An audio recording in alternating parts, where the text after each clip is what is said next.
उज्जवल and प्रतिज्ञा wedding ceremony. म चाहिँ बिहामा जानुलाई रेडी भएँ आज चाहिँ हो। मलाई चाहिँ बिहामा चाहिँ साडीमा अनि बक्खुमा चाहिँ एकदमै कम्फर्टेबल हुन्छ नि त, त्यो भएर विशेष गरेर साडीमा त झन् एकदमै कम्फर्टेबल हुन्छ, त्यो भएर चाहिँ मैले साडी लगाएँ। छानिकन आज चाहिँ मैले यो साडी लगाएँ, हल्का छ नि त यो साडी चाहिँ, त्यो भएर नभन्दै हामी बिहामा पनि पुग्यौँ।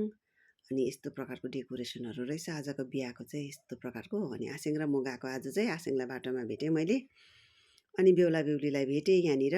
भाइलाई त नभेटेको धेरै वर्ष भइसकिसकेको थियो, भाइको लुक चाहिँ चेन्ज भइसकेको रहेछ हो।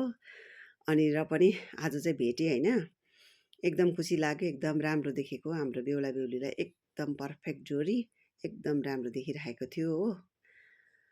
एकदम मजाको, एकदम राम्रो बिहा। सबैजना फ्यामिलीहरू बसेर बात मारिरहनु भएको थियो यहाँनिर। हाम्रो काका हुन्छ काकी, बेहुलाको आमा, अनि म चाहिँ खाना खानुतिर लागेँ यहाँनिर हो। यस्तो प्रकारको थियो खाना खाने जग्गाहरू चाहिँ, एकदम राम्रो मेन्टेन। अनि रमालाई पनि भेटेँ यहाँनिर, अनि सुषमा काकीलाई भेटेर एकछिन सेल्फी गरेँ। त्यस पछाडि कान्छीका बोजूसँग भेट भएर बात माऱ्यौँ एकछिन। धेरै दिन भएको थियो कान्छी बोजूलाई नभेटेको पनि। अनि त्यस पछाडि चाहिँ म घरतिर लागेँ। बाटोमा चाहिँ यहाँनिर मैले अर्किड भेटेँ कि झरिरहेको रहेछ, अनि लिएर आएँ म त घरतिर। आइपुगेँ घरमा, अनि एकछिन फुलबारीमा भिडियो त गर्नै पऱ्यो नि त, यति सिङ्ग्रेपछि त होइन र।